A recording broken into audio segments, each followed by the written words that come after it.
नमस्कार, आप देख रहे हैं प्रदेश का नंबर 1 और सबसे भरोसेमंद news channel India news Haryana. मैं हूं आपके साथ अतुल प्रताप सिंह। शुक्रवार से हरियाणा विधानसभा के मानसून सत्र का आगाज होने जा रहा है, जिसको लेकर सत्ता पक्ष और विपक्ष दोनों ने ही तैयारियां शुरू कर दी हैं। हाल ही में भूपेंद्र हुड्डा की अगुवाई में कांग्रेस विधायक दल की बैठक हुई, जिसमें सरकार को घेरने के लिए रणनीति बनाई गई। नू हिंसा, सीटी, बारिश, बाढ़ से बर्बादी, किसानों का मुआवजा, तमाम ऐसे मुद्दे हैं जिसको लेकर विपक्ष सरकार को घेरने की तैयारी में है। तो वहीं विपक्ष के हर सवाल का जवाब देने के लिए भी सरकार तैयारी कर रही। मुख्यमंत्री की अध्यक्षता में विधायक दल की बैठक भी जारी है। इसमें मानसून सत्र की रणनीति पर मंथन हो रहा है। विधायी कार्य अभी तक विधानसभा के अंदर आया, उसमें 23 जो हैं वो कॉल अटेंशन मोशन है और 4 जो हैं वो एडजर्नमेंट मोशन है। नॉन ऑफिशियल रेजोल्यूशन वो 1 है और शॉर्ट ड्यूरेशन क्वेश्चन जो हैं 2 हैं और 1 प्राइवेट मेंबर बिल आया है। अभी तक जो विधानसभा की कार्यवाही का जो ये अभी तक हमारे पास बिजनेस आया है, ये बहुत सारे मुद्दे हैं, क्योंकि सरकार से हर वर्ग विमुख है और जो सरकार के फैसले रहे हैं सारे जन विरोधी रहे हैं। लेकिन मुख्य तौर पे जैसे फ्लड से जो नुकसान हुआ है प्रदेश का और किसान का, उसको कंपनसेशन भी नहीं मिला और फ्लड क्यों आया इस बारे में भी एडजर्नमेंट मोशन हम लेके आएंगे। दूसरा, कानून व्यवस्था जो नू में हुआ उसके बारे में हम एडजर्नमेंट मोशन लेके आएंगे, क्योंकि ये सरकार की कमी की वजह से ऐसा हुआ। अब इस बात की जांच की मांग रहे हैं, हम हाईकोर्ट का जज के द्वारा की जाए कि ये किसकी साजिश थी और क्यों साजिश थी, इस बात का पता किया जाए। इसी प्रकार से और बहुत सारे हैं, जैसे सीटी का मामला है या आयुष्मान का मामला है। इस प्रकार से बहुत सारे वो हैं, उनके लिए हम कॉलिंग अटेंशन भी लेके आएंगे, क्योंकि ये जो सीटी के मामले में युवाओं के भविष्य के साथ जो खिलवाड़ करी है सरकार, और जेबीटी का मामला उसको भी लेके आएंगे। जेबीटी तो बंद कर दी, मतलब सरकार ने तो बंद कर दी, प्राइवेट उनसे फीस ले रहे हैं बच्चों की और 25 के बाद जेबीटी का कोई यूज नहीं रहेगा। इस प्रकार से युवाओं के भविष्य के साथ खिलवाड़ हो रही है प्रदेश में। और विपक्ष की बढ़िया बात है, विपक्ष को अपनी तैयारी के साथ, विपक्ष को जो आम मुद्दे हैं उनको लेके लोगों के बीच में आना चाहिए और विपक्ष की भूमिका निभाना चाहिए। पर मेरी विपक्ष के साथियों से कि वो अपनी बात कह देते हैं, समय आता है बाहर निकल जाते हैं। तो अपनी बात रखें और विपक्ष की भूमिका निभाएं, और जितनी बढ़िया विपक्ष की भूमिका निभती है उतना ही सरकार जो विपक्ष कहता है, जो बात होती है उन पर काम करने का प्रयास करता है। देखिए, सरकार की पूरी तैयारी है और जो भी सवाल माननीय विधायकों ने पूछे हैं तो निश्चित तौर से उनकी पूरी जानकारी उनको हाउस में दी जाएगी। इसके अलावा अन्य जो भी विषय विपक्ष की ओर से उठाए जाएंगे तो सरकार की पूरी तैयारी है। तो हर बार वो अपना विषय उठाते हैं, हर बार हम उसका जवाब देते हैं। और अब की बार भी चाहे वो मेवात की बात हो, चाहे फ्लड की बात हो, जो भी बात होगी सारी का जवाब दिया जाएगा। तो सत्ता पक्ष की तरफ से भी तैयारी है, विपक्ष की तरफ से भी तैयारी है। हमारे साथ कुछ खास मेहमानों से मैं आपको तारुफ कराता हूं। चर्चा में आगे बढ़ते हैं। रामराजी शर्मा हैं, बीजेपी के प्रवक्ता, बहुत स्वागत है रामराजी जी आपका। उमेश भाटी हैं जेजेपी की तरफ से, बहुत स्वागत है भाटी साहब आपका। कमल हांडा है कांग्रेस के प्रवक्ता, बहुत स्वागत है कमल हांडा आपका। और रजत पंजेटा है इनेलो की तरफ से, बहुत स्वागत है रजत जी आपका। सबसे पहले रामराजी शर्मा साहब, बैठक भी जारी है लेकिन उस बीच में आपने विपक्ष की तैयारी देख ली है।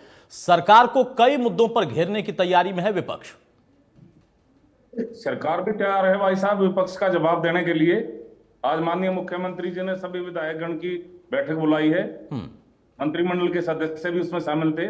और विपक्ष मजबूत रहेगा तभी लोकतंत्र मजबूत होगा, अच्छी बात है और हम तैयार हैं। इसी संदर्भ में माननीय मुख्यमंत्री जी ने आज एमएलए गण की बैठक बुलाई थी जी। ठीक है उमेश भाटी साहब, सत्ता में चूंकि आप भी हैं और सरकार को घेरने के लिए और खास तौर से आपके सहयोग से सरकार चल रही है, तो आप पर ज्यादा टारगेट रहता है, कांग्रेस का भी इनेलो का भी। जिन मुद्दों का जिक्र हुड्डा साहब ने यहां पर किया, क्या वाकई उसका माकूल जवाब मिलेगा विपक्ष को? बिल्कुल अतुल जी, देखिए जो विधानसभा का सत्र होता है, ये सत्र इसीलिए बुलाया जाता है ताकि विपक्ष के अंदर जो सवाल उमड़ रहे हैं या विपक्ष जिस तरीके से पब्लिक को बरगला रहा है, तो उनके दिमाग में क्या बातें हैं, वो सब बातें जो है सवाल के तौर पे निकल कर आए। और वो जो सवाल जब वहां पे रखे जाएंगे सत्र के अंदर, तो उस सवाल के माकूल जवाब सरकार वहां पर देगी और उन जवाब के द्वारा ही जो है हम हरियाणा के लोगों को जो है अपनी बात को बता सकते हैं। और सत्ता पक्ष के साथ साथ विपक्ष का भी मजबूत होना बहुत जरूरी है, क्योंकि जब तक सीधी सी बात है, जब तक चीजें कमियां निकल कर नहीं आएंगी, देखिए हम लोग अपने काम को कर रहे हैं, बखूबी कर रहे हैं और हम सोच रहे हैं कि बहुत अच्छा काम कर रहे हैं, लेकिन कहाँ कहाँ अगर कुछ चीजें रह रही हैं तो हम चाहते हैं कि विपक्ष उस चीज को निकाल कर लेकर आए, लेकिन सही चीजों को। विपक्ष का जो काम है विपक्ष की तरह से काम करे, लेकिन ये नहीं कि जरूरी के हर काम का वो विरोधी करना है। उनको जो अच्छे काम है उनका सहयोग करें, उनके लिए समर्थन दें, और अगर कहीं कुछ लगता है तो उसके लिए सलाह दें कि जी अगर ये ऐसे करते हैं तो और अच्छा होने वाला है इससे, क्योंकि हम लोग सब मिलकर ही इस हरियाणा को नंबर बना सकते हैं। उसमें जितना सत्ता पक्ष की भूमिका है उतनी ही विपक्ष की भूमिका भी बहुत जरूरी है। अगर विपक्ष जो है दिशाहीन हो जाएगा, जो इस वक्त है विपक्ष जो है दिशाहीन है, तो विपक्ष दिशाहीन है, उन्हें पता ही नहीं कि हमें मुद्दे क्या उठाने हैं, वहां पे क्या बातें करनी है। अगर बातें उनको पता ही नहीं है करनी क्या है, तो वो लोगों का, हरियाणा के लोगों के सवाल वहां पे उठा कैसे पाएंगे। और अगर सबसे बड़ी बात यह है, एक और मैं आपके चैनल के माध्यम से अतुल जी कहना चाहता हूं कि अगर आप कोई सवाल उठाते हैं वहां पर, तो उसके जवाब को सुनने का मादा भी रखें। ये लोग करते हैं क्या, सवाल तो बोल देते हैं लेकिन उसके बाद वॉकआउट कर जाते हैं, क्योंकि इससे जनता का पैसा बहुत खराब होता है। तो मैं चाहता हूं कि जो सत्र हमें मिल रहा है उस सत्र को भरपूर प्रयोग जो है सत्ता पक्ष भी करे, विपक्ष भी करे। विपक्ष सवाल उठाए, हम लोग जवाब देंगे, सभी जवाब हमारे पास है, चाहे वो नूह की बात हो, चाहे कोई किसी भी तरीके की कोई भी चर्चा अगर करना चाहे विपक्ष, तो हम सारी बातों के लिए जवाब देने के लिए वहां पर तैयार अच्छी बात है, ठीक है। कमल अन्ना साहब, अब प्रश्न यहां पर यह है कि राम राजेश शर्मा जो कि बीजेपी की तरफ से और भाटी साहब जेजेपी दोनों ही सरकार में है, उन दोनों का कहना है कि विपक्ष मजबूत होना चाहिए, सवाल पूछे जाने चाहिए। तो फिर आखिर ये दिखाने की क्यों कोशिश है कि नहीं सरकार के पास कोई जवाब नहीं होगा? वो कह रहे हैं कि आइए अपना प्रश्न लगाइए, प्रश्न पूछिए और उस पर चर्चा भी करिए। सिर्फ हंगामा करना मकसद नहीं होना चाहिए, सिर्फ विरोध करना मकसद नहीं होना चाहिए। नमस्कार आपको एंकर साहब, बाकी प्रवक्ता भाइयों को भी नमस्कार जी। मैं जैसा कि मेरी आदत है, मैं शुरुआत करती हूँ चंद लाइनों से। बुलंद है हौसले उम्मीदों के संग, यकीन से निखरेंगे देशवासियों के सपनों के रंग कांग्रेस के द्वारा। तो ये जो अभी मेरे भाई उमेश भाटी कह रहे थे कि एक तरफ से तो कह रहे विपक्ष हमें बताए कि क्या गलती है क्या कमी है, उसको हम ठीक करेंगे, दूसरी तरफ से आप उल्टी बात खुद ही कह रहे हैं कि विपक्ष के सवाल ही गलत होते हैं। तो आप पहले ये तय कर लीजिए कि सवाल सही है या गलत है। दूसरी बात ये कि मैंने बोला ही नहीं सवाल गलत है, मैंने कहा दिशा विहीन है। आपने कहा, आप सुनिएगा बाद में आपने क्या दिशा विहीन बोला मैंने, दिशा विहीन। फिर आप कहते हैं विपक्ष मजबूत होना चाहिए, जब हम सत्ता में थे। मजबूत नहीं है ना, हम तो कह रहे हैं कि मजबूत होइए आप। आपने भी क्या क्या कहकर आए थे, बीजेपी का हाथ थाम लिया आपने, बीजेपी फिर भी कभी चुटकी ले लेती है कि आपके साथ उनका 4 साल हो गए, 4 साल हो गए कमल जी। आपके बीच में नहीं बोली थी, प्लीज प्लीज मुझे बोलने दीजिए। थोड़ा सा आप रखिए, तहजीब रखिए थोड़ी सी चैनल पर, मैं आपसे निवेदन करती हूँ। मैं तो इनके जेजेपी के जो थे पहले बीजेपी के खिलाफ थे, लेकिन अब उनके साथ जुड़े हुए हैं। बीजेपी फिर कभी चुटकी ले लेती है, इनके बारे में गलत बयान कर देती है कि हम इसके साथ नहीं लड़ेंगे, हम जेजेपी के साथ, लेकिन जेजेपी ने कभी नहीं कहा। इन्होंने हमेशा अपने आप को, इनेलो ने भी 1-2 बार अपने आप को भाजपा के साथ बताया। ठीक है, पन्ना प्रमुख लोगों को पता नहीं है, ये कहते हैं मुद्दे उठाए, हमारे पास सवाल लेके आए, सलाह दे हमें। क्या आप लोग सुनने को तैयार हैं? कुछ आपके केंद्र से लेकर राज्यों तक, छोटे मंत्रियों तक, छोटे प्रवक्ताओं तक ये हाल हो गया है कि कोई सवाल सुनने को राजी नहीं है। मैं अभी आपको रिसेंट एक उदाहरण दे देती हूँ, स्मृति ईरानी जी का, जिसे सुधीर चौधरी जी ने एक सवाल पूछ लिया, टमाटर का, खट्टा सवाल था, लेकिन स्मृति जी को बहुत कड़वी मिर्ची की तरह वो लगा। वो भी वैसे बहुत महंगी है, ठीक है। तो उन्होंने कहा कि जी आपको जेल की याद दिला दूं। थोड़ी सी उनकी आत्मा जागी सुधीर चौधरी जी की, वैसे उनको तिहाड़ की याद दिलाने से कोई हटता नहीं। कमल आंडा जी, मैं किसी और चैनल के बारे में और किसी जगह पर कुछ और हुआ उस पर चर्चा करने नहीं बैठा हूं। और अगर आपका ये मुद्दा है तो क्या विधानसभा में इस मुद्दे को उठाएंगे? क्या हरियाणा का मुद्दा है कि आप इस मुद्दे को उठाएंगे? नहीं, हरियाणा विधानसभा में क्या ये प्रश्नकाल रखा जाएगा? ये प्रश्न होगा कांग्रेस का? नहीं, आपने आप पहले मुद्दों पर मेरे आइए ना, को आप सीटी की बात कर रही हैं, आप नू की बात कर रही हैं, आप फ्लड की बात कर रही हैं, आप जेबीटी की बात कर रही हैं, उन पर आप सवाल पूछेंगे और वो कह रहे हैं हमारे पास जवाब है, हम देंगे जवाब। बात करें ना बहन जी, बोलने दीजिए ना, आगे भी तो बोलूंगी, सब्जेक्ट पहले तो बोले आप। जवाब देना था भाटी साहब का। दिशाविहीन यही दिखाई दे रहे हैं ये लोग। अरे वो दिशा विहीन, फिर आप मेरे से बहुत बातें सुन लेंगे केंद्र के बारे में भी। नहीं नहीं, सुनाइए, हम तो तैयार हैं, हमने तो सत्र बुलाया है, हमने तो सत्र इसीलिए बुलाया है, चैनल में डिबेट भी इसी बात पे हो रही है, लेकिन आप यहाँ भी दिशाविहीन, सत्र में भी दिशाविहीन।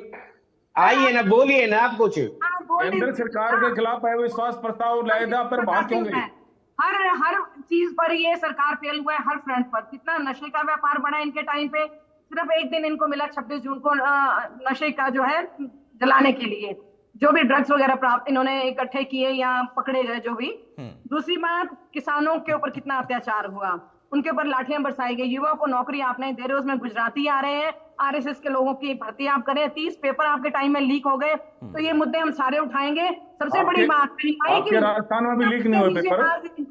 नहीं, आप हरियाणा पर बात कीजिए, आप हरियाणा के प्रवक्ता है, राजस्थान के। अभी तो आप केंद्र की बात कर रही थी कमल आंडा, कमल जी, अभी तो आप केंद्र की सरकार के बारे में बात कर रही थी, वो भी उमेश भाटी साहब से, जिनका कोई लेना देना नहीं, वो तो हरियाणा में सरकार के साथ है, केंद्र में थोड़े ना। केंद्र सरकार में अविश्वास प्रस्ताव लाए तो भाग गया आप वहां से।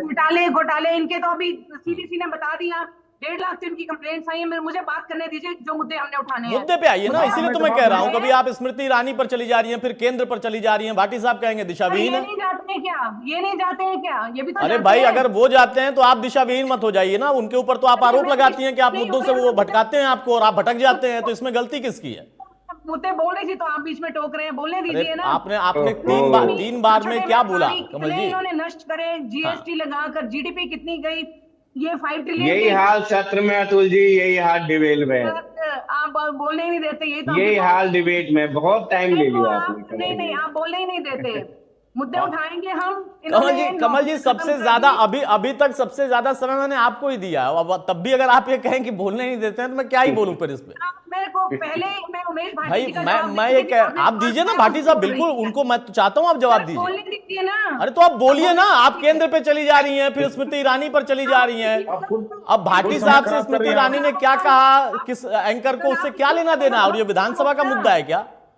हाँ, तो विधानसभा के मुद्दे मैं बता रही हूँ ना, महंगाई सबसे बड़ा मुद्दा है, अब आइए आपसे, किसानों की जो है एमएसपी का सबसे बड़ा मुद्दा है, सरपंचों पर लाठीचार्ज होता है, यहाँ पर युवाओं पर लाठीचार्ज होता है, ये सब और नूह में जो दंगे हुए हैं, सबसे बड़ी बात ये है, क्योंकि चुनाव नजदीक आ रहा है, तो ये पता नहीं क्या क्या करवाएंगे बीजेपी और जेजेपी वाले मिलकर। दंगे भी तो आपने करवाए हैं, जवाब देंगे, कांग्रेस पार्टी ने करवाए नूह में दंगे भी, विधायक आपके वहाँ पे, उनका नार्को टेस्ट करवाइए ना, इतने आप पारदर्शी हैं तो। जवाब क्यों नहीं देते? नू का जवाब दीजिए। जवाब देने लगे आप सुन तो जाओ।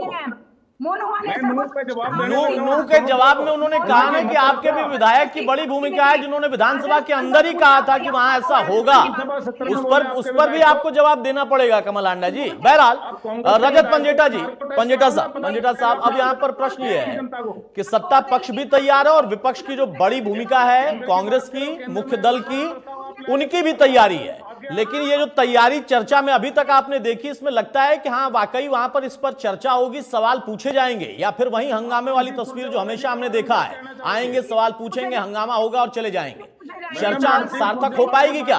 रजत पंजेटा, अब दोनों लोग शांत हो जाए। पंजेटा साहब हो गया, कमल जी हो गया, कमल आंडा हो गया, बहुत समय दे दिया मैंने आपको। पंजेटा साहब, जनता जनार्दन को राक्षस का है, पंजेटा साहब को मरवाया भी आपने नूह के दंगों में। भाई अब दोनों लोग शांत हो जाइए, हो गया कमल आंडा हो गया, राजी शर्मा जी, अरे रामराजी शर्मा जी प्लीज, हो गया। पंजेटा साहब, मुझे लगता है कि शायद इस बार विधानसभा में अच्छे तरीके से मुद्दे उठेंगे, जैसे इस डिबेट में मुद्दे उठे, आपको लग रहा है कि हाँ वाकई विपक्ष की बड़ी तैयारी है, जो मुख्य विपक्षी दल है, और सत्ता पक्ष कहता है कि आप आइए सवाल पूछिए, स्वागत है।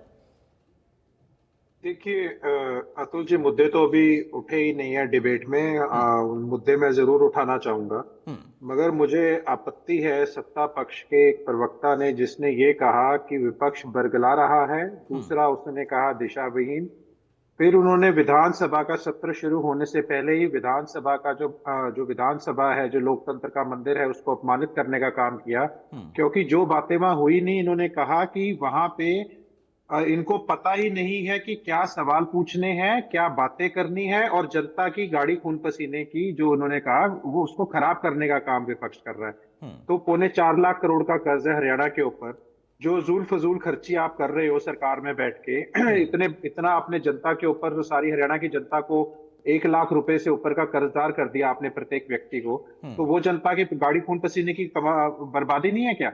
और अभी सत्र शुरू नहीं हुआ, आप पहले कैसे बोल सकते हो कि विपक्ष को पता ही नहीं है कि क्या बोलना क्या है, बात क्या करनी है? तो अब मैं आता हूँ मुद्दों के ऊपर। हमारे जो कॉलिंग अटेंशन है वो हमने इस महीने की 7 तारीख को और 8 तारीख को लगाने का काम किया था, और 9 तारीख को। अभी हमारे और अंडर कंसिडरेशन है, वो आपको भी पता है, वो 24 घंटे से पहले पहले आप लगा सकते हैं। बिल्कुल। जो तारांकित क्वेश्चन है वो हमारा सबसे पहला जो हमने लगाया था 8 तारीख को, वो बाढ़ के ऊपर जो फसल का जान माल का नुकसान हुआ है उसका। उसके बाद माइनिंग के ऊपर हमारा प्रश्न है।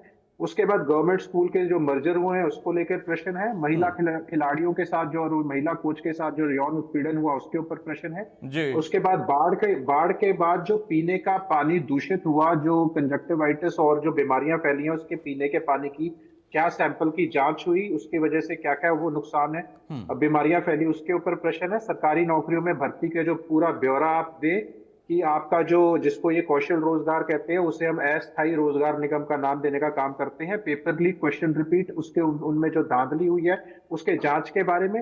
अब मैं आता हूं आपके पास अतारांकित क्वेश्चन के ऊपर, वो हमारा फसल बीमा के ऊपर जो पेंडिंग क्लेम है और जो क्लेम रिजेक्ट हुए हैं उसके बारे।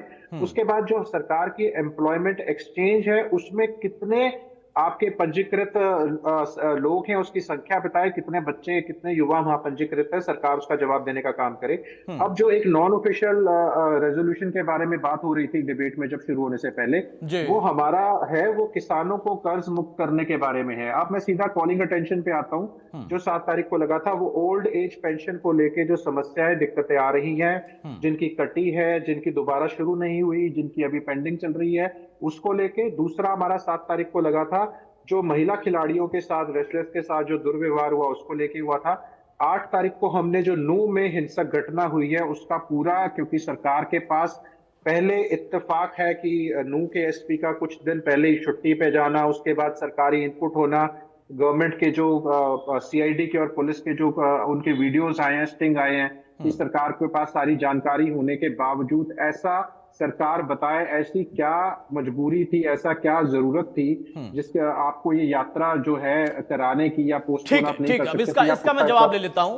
पंजेटा साहब जवाब ले लेता हूं। खत्म करो। अच्छा, बहुत जल्दी से, समय थोड़ा कम रहता है, बहुत जल्दी। आप बाद में टाइम काट लेना, खत्म कर रहा हूँ। उसके बाद प्रॉपर्टी आईडी पोर्टल को लेके जो रिश्वत देनी पड़ रही है और जो दिक्कतें आ रही है वो, फसल बीमा के जो क्लेम पेंडिंग है, जो रिजेक्ट हुए हैं वो, और बेरोजगारी की जो बात यहाँ खासकर जजपा के प्रवक्ता कह रहे थे, तो उनके नेता कभी कहा करते थे कि जजपा के पीएचडी लगे बच्चे आज चपरासी की नौकरी के लिए अप्लाई कर रहे हैं। उसके बारे में, शिक्षा के गिरते स्तर के बारे में और भी कई क्वेश्चन है अतुल जी, जैसे जैसे अभी आगे आएंगे। अभी ठीक है, बिल्कुल सही कहा आपने। वो सारे सवाल पूछे जाएंगे, लेकिन मैं वही कह रहा था, वो चाहे सत्ता पक्ष की बात हो या विपक्ष की बात हो, हमने सदन के अंदर अगर सवाल पूछते देखा है और जवाब देते देखा है तो अच्छी चीज होती है, वो होना भी चाहिए। लेकिन हंगामा करना, सिर्फ सवाल पूछ लेना और फिर जवाब ना सुनना, वहां से वॉकआउट कर जाना, ये सारी चीजें हैं जो कि लगता है कि हाँ, विपक्ष बहुत कमजोर है, या विपक्ष में वाकई मजबूती नहीं है, या सत्ता पक्ष को एक तरीके से उन्होंने वॉकओवर दे दिया, तो उनका फायदा वहां पर दिखाई देता है। रामराजी शर्मा साहब, कांग्रेस की क्या तैयारी थी, कमल हांडा ने बताया, लेकिन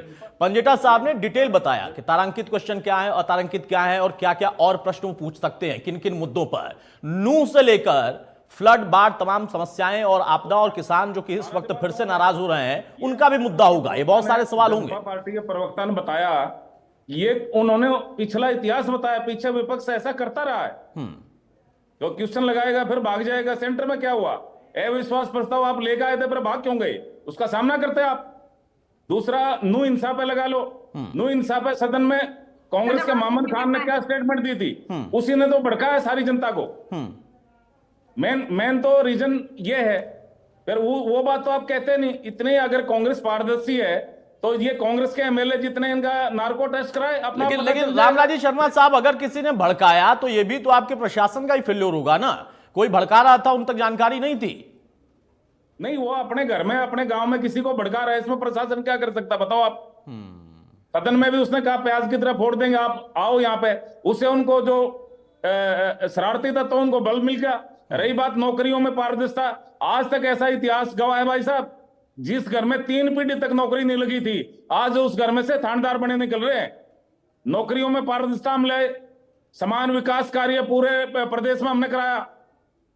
ये तो इतिहास गवाह, आप देख तो लो। मेरा जिला जींद है भाई साहब, पौड़ी गांव है मेरा, लाखन माजरे तक तो रोड बना दिया, पौड़ी आ गई तो उससे आगे हमारा गांव शुरू होता है, वहां पे गड्ढे खोद दिए। इनके कांग्रेस के गड्ढों को अब बम मूंदने लग रहे हैं। 9 साल हो गए इनके गड्ढे मूंदते। ठीक है। उमेश भाटी जी, पंजेटा साहब का कहना है कि भाई अभी तो सवाल पूछे ही नहीं गए हैं, सदन शुरू नहीं हुआ, तो आप अभी से कैसे कह सकते हैं कि विपक्ष के पास कोई सवाल नहीं है? उमेश भाटी साहब, बहुत संक्षेप में, समय नहीं है। अतुल जी, देखिए सारे सवाल जो रजत जी ने उठाए हैं और ये बाकायदा जो है नोटिफाइड है वहां पर, इनका जवाब तो बाकायदा सत्र में जो हमारे मंत्री है वो वहां पर देंगे। लेकिन डिबेट में मैं आपके बात का जवाब देता हूं कि कमल हांडा जी को आपने देखा, जो कांग्रेस की प्रवक्ता है, मैंने जो बोला था कि दिशा विहीन है, उसकी छोटी सी झलकी आपके चैनल पर इस डिबेट में जो है दिखाई देगी कि कांग्रेस जो इसका सबसे ज्यादा यहाँ पर हरियाणा के अंदर जिनके पास एमएलए हैं, लेकिन वो उनके प्रवक्ता यहाँ पर खुद दिशा विहीन है। उनको ये नहीं पता कि सत्र जो है हरियाणा का है या सत्र केंद्र का है या सवाल कौन से उठ रहे हैं। तो ये यहाँ पर आपको खुद ही दिशा विहीन दिखाई देगा। और रजत जी की बात करूं तो रजत जी ने इतने मोटे मोटे शब्दों का यूज किया शुरुआत में कि हमने बेइज्जती कर दी। अरे हमने देखा है आप लोगों का जो हाल है, कोई ये पहली बार सत्र नहीं हो रहा है 4 साल के अंदर। आप लोगों का जो हाल है हमने देखा, किस तरीके से सवाल उठाते किसी तरीके से भागते हैं, किस तरीके से आप हंगामा करते हैं। अब सवाल का जवाब ना वहां सुनने को तैयार है, सवाल का ना जवाब आप जो है ठीक है। कमल हांडा बहुत संक्षेप में, मैडम मेरे पास समय नहीं है, माफी चाहूंगा। कमल हांडा बहुत संक्षेप में। आपके एमपी राज्यसभा मीडिया है, कमल हांडा अपनी बात रखिए। राष्ट्रीय महामंत्री वो देवतुल्य जनता जनार्दन। ठीक है रामराजी जी, हो गया अब समय नहीं है सर, अपनी अपनी बारी बोले please. Kamal Handa please continue. Kamal Handa ji को शराब दीजिए, वो जिन्होंने हरियाणा की राजनीति में उनको खत्म करके राजस्थान भेज दिया। रामराजी जी प्लीज। रामराजी शर्मा ऐसे मत किया करिए भाई, आप लोग अपनी अपनी बारी बोला करिए। मैं बार बार कहता हूं हर व्यक्ति का अपना समय होता है। कमल हांडा प्लीज कंटिन्यू बहुत जल्दी से। रणदीप सुरजेवाला बोलिए बहन जी। कद्दावर नेता को अगर कहीं भेजा गया, रणदीप सुरजेवाला की निजी स्टेटमेंट है, कांग्रेस की स्टेटमेंट है। सर इनको चुप कर। चलिए मैं माफी चाहूंगा सर, अब मेरे पास समय नहीं है। पंडिता साहब बहुत जल्दी से कमेंट कर दीजिए। पंडिता साहब देखिए अतुल जी, ऐसा है जो बाढ़ को लेकर दिक्कत हुई, एक मिनट अतुल जी इनको कहिए ना प्लीज एक बार। देखिए जो बाढ़ को लेके ना खास तौर पे मैं आपको बताऊं अतुल जी, बहुत से लोगों का जिनका सीमेंट पड़ा हुआ था, जितना सीमेंट सेट हो गया, बहुत किराना वालों का आटा गोडाउन्स के अंदर पानी भरने से प्राकृतिक आपदा भाई साहब हम ले गए हैं क्या? ठीक है, नहीं जो मूल प्रश्न है वो पूछे जाने चाहिए। और मैं फिर से कहूंगा, वो चाहे रामराजी शर्मा हो या उमेश भाटी, उनका भी ये दायित्व बनता है कि प्रश्न पूछे जाएं तो वो उसका जवाब दे। लेकिन उतना ही दायित्व विपक्ष का भी बनता है कि सिर्फ प्रश्न पूछे ना, हंगामा ना करें, वहां पर चर्चा भी करें, ताकि वो चर्चा पूरे प्रदेश की जनता भी देखे कि हाँ हमारे प्रदेश का जो विपक्ष है, जो पॉलिटिकल पार्टीज हैं, वो हमारे प्रश्नों को उठा रही हैं और उस पर चर्चा भी कर रही हैं। बहुत तो शुक्रिया रामराजी जी आपका, उमेश भाटी जी आपका, कमल हांडा जी आपका और रजत पंजेटा जी आपका भी। तो मौजूदा दौर में सत्र को लेकर तैयारी दोनों तरफ से है, लेकिन सत्ता पक्ष को अगर आप खुद ही वॉकओवर दे देंगे तो फिर प्रश्न पूछने का कोई औचित्य नहीं रह जाता। नमस्कार।